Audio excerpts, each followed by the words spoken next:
Bienvenue dans le lieu de confession, by Jimmy Résolution. Ici, lorsque la pluie tombe et que le tonnerre gronde, les voix se libèrent. Les secrets enfouis refont surface. Les vérités que personne n'a jamais osé prononcer trouvent enfin un refuge. Dans cet espace, des hommes et des femmes viennent déposer leurs blessures, leurs regrets, leurs fautes, leurs espoirs. Des histoires d'amour, de trahison, de miracles, mais aussi des douleurs silencieuses que personne ne voit. Ici, rien n'est inventé. Chaque mot est réel, chaque émotion est vraie, chaque confession est un morceau de vie livré en toute discrétion. Abonnez-vous maintenant, invitez vos amis à nous rejoindre. Et si vous avez une histoire à partager, envoyez-la au numéro affiché à l'écran. Préparez-vous. Chaque jour, une nouvelle vérité se dévoile. Anonyme. J'ai vendu le caleçon sale de ma mère pour avoir 16 de moyenne. Je m'appelle Karel.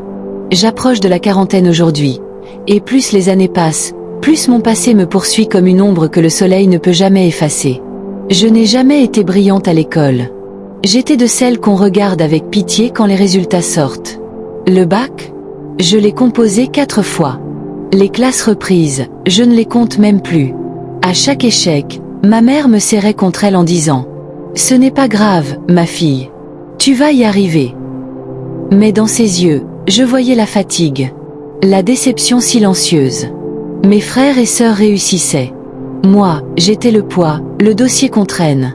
Quand je suis arrivée à l'université, niveau 1, je me suis juré de changer. Mais entre les sorties, les amis, la vie, les cahiers restaient souvent fermés. J'avais peur de redoubler encore. Peur de rentrer à la maison avec l'échec sur le visage. Un jour, une camarade m'a parlé du doyen. Va le voir, il aide les étudiantes. Je suis partie. Il m'a demandé de l'argent. Je n'en avais pas. Alors je lui ai proposé autre chose. Moi-même. Il a accepté sans hésiter. C'est comme ça que tout a commencé. On se voyait dans des hôtels, dans sa voiture, parfois même dans son bureau. Moi je faisais semblant de ne rien ressentir. Lui me promettait la réussite. Et c'est arrivé. Mes notes sont devenues excellentes. J'ai validé mon année avec une moyenne que je n'avais jamais eue de ma vie. Ma mère pleurait de joie. Elle disait à tout le monde, « Ma fille a changé. » Si elle savait. L'année suivante, on a continué. Il me donnait aussi de l'argent. Je vivais une double vie, la fille modèle à la maison, la maîtresse cachée ailleurs. Sa femme a fini par découvrir. Elle m'a insulté en pleine rue. J'ai répondu avec arrogance. J'étais devenu quelqu'un d'autre. Mais en niveau 3, tout a basculé. Au premier semestre, j'ai échoué partout.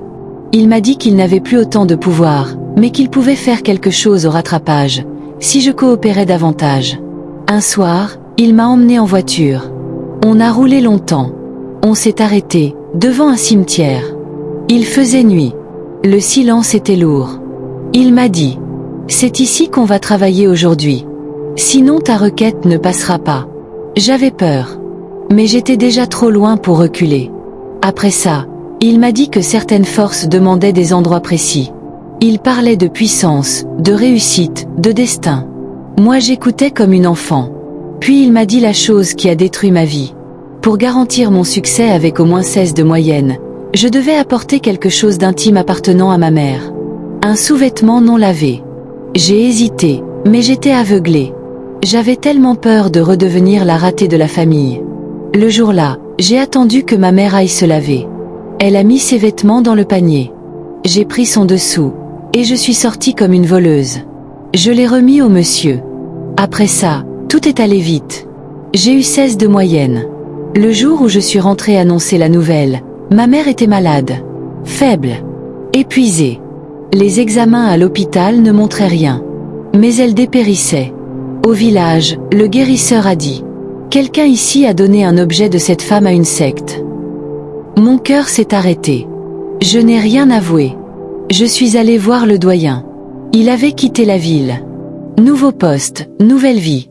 Quand je l'ai retrouvé ailleurs, il a fait semblant de ne pas me connaître. J'ai fui. J'ai vidé l'argent que ma mère gardait pour mon voyage.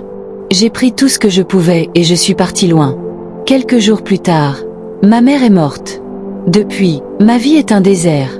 2 maris morts. Grossesse perdue. Un enfant né sans vie. Je vis seule avec ma culpabilité. Je me demande, si je retourne demander pardon à ma famille, est-ce que ma vie peut encore se débloquer? Ou certaines fautes nous suivent jusqu'à la tombe? Aujourd'hui, je suis perdue. Je vis avec le poids de ce que j'ai fait.